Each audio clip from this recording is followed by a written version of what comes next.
Hello everyone, welcome to my channel Daily Home Cooking.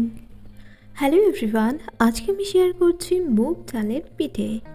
I hope রেসিপিটা আপনাদের ভালো লাগবে।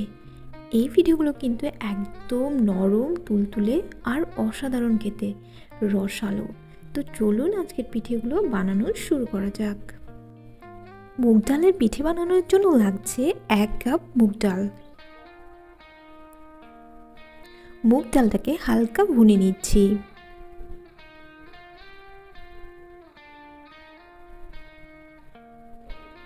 ভুনে নেওয়া হয়ে গেলে একটা বাটিতে তুলে নিচ্ছি। এরপরে মুগ ডালটাকে ভালোভাবে ওয়াশ করে নিতে হবে।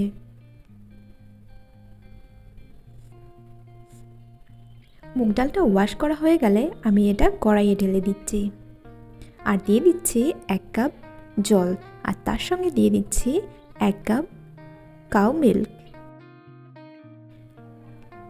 আপনারা চাইলে মুগ ডালটাকে শুধু দুধ দিয়েও সেদ্ধ করে নিতে পারেন অথবা জল দিয়েও। মুগ ডালটাকে সেদ্ধ করে নিয়েছি। এবার মুগ ডালটাকে একটু ফেটে নিচ্ছি। এরপরে দিয়ে দিচ্ছি রাইস ফ্লোর 1/4 কাপ। এটাকে মিশিয়ে নিচ্ছি।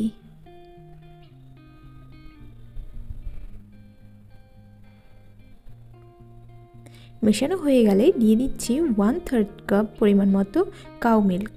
এটা দিয়ে ঢাকনা দিয়ে আমি 15 মিনিটের মতো সেদ্ধ করে নিয়েছি। দুধটা কিন্তু একেবারে শুকিয়ে গেছে। এরপরে আমি এই ডোটাকে তুলে নিলাম একটা থালার মধ্যে আর গরম অবস্থাতেই মেখে নেব। দিয়ে দিচ্ছি 2 চামচ পরিমাণ মতো ঘি। ঘিটা দেওয়ার পরে 5-6 মিনিটের মতো ভালোভাবে মেখে নিতে হবে।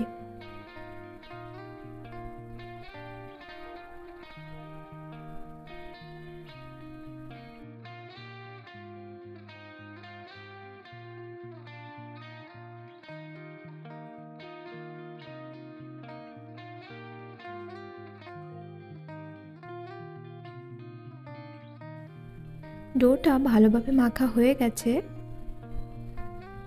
এরপরে ডোটার থেকে ছোট্ট একটা লেচি নিয়ে নিলাম।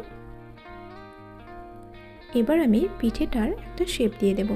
সেই জন্য প্রথমে হাতের সাহায্যে রোল করে নিলাম, তারপরে আঙুলের সাহায্যে একটু ড্যাব করে দিলাম আর একটা টুথপিকের সাহায্যে এইভাবে চেপে চেপে ফুলের মতো বানিয়ে নিচ্ছি।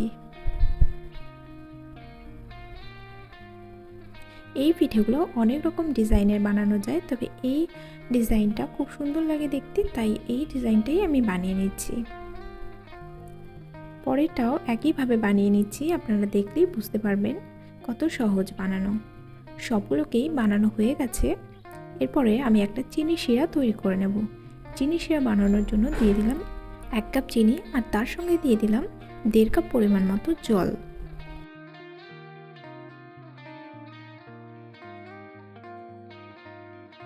ফ্লেভারের জন্য দিয়ে দিলাম 3টে এলাচ। এলাচগুলো ফাটিয়ে দিয়েছি।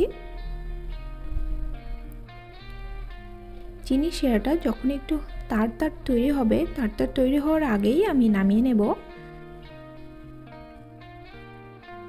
চিনি শিরাটা নামিয়ে নেওয়া হয়ে গেছে। এরপরে আমি পিঠেগুলোকে ফ্রাই করে নেব।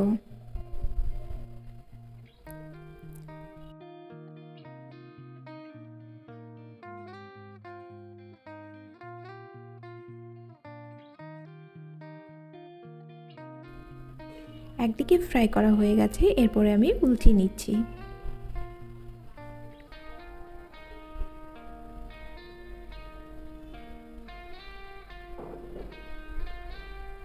পিঠেগুলোকে গোল্ডেন ব্রাউন করে ভেজে নিয়ে আমি নামিয়ে নিচ্ছি।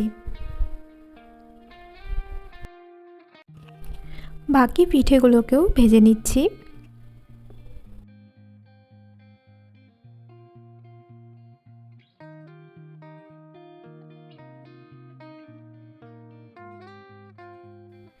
সবগুলো পিঠে ভাজা হয়ে গেলে আমি এবার চিনি শিরার মধ্যে পিঠেগুলোকে ডুবিয়ে রাখবো। এটা 5 মিনিটেই চিনি শিরার মধ্যে ভালোভাবে সোক হয়ে যায়। আর 5 মিনিট পরে আমি একটা পিঠেকে তুলে দেখাচ্ছি, কেটে নিচ্ছি। দেখুন কতটা রসালো আর ভিতরটা এতটা জুসে পরিপূর্ণ হয়েছে যে কি বলবো, খুবই ভালো লাগে খেতে। আপনারাও অবশ্যই এই পিঠেটাকে ট্রাই করবেন।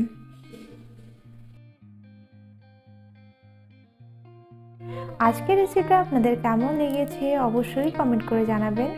আর চ্যানেলটিকে এখনও পর্যন্ত সাবস্ক্রাইব করে না থাকলে প্লিজ সাবস্ক্রাইব করে নেবেন আর পাশে থাকা বেল বাটনটিকে প্রেস করে নেবেন।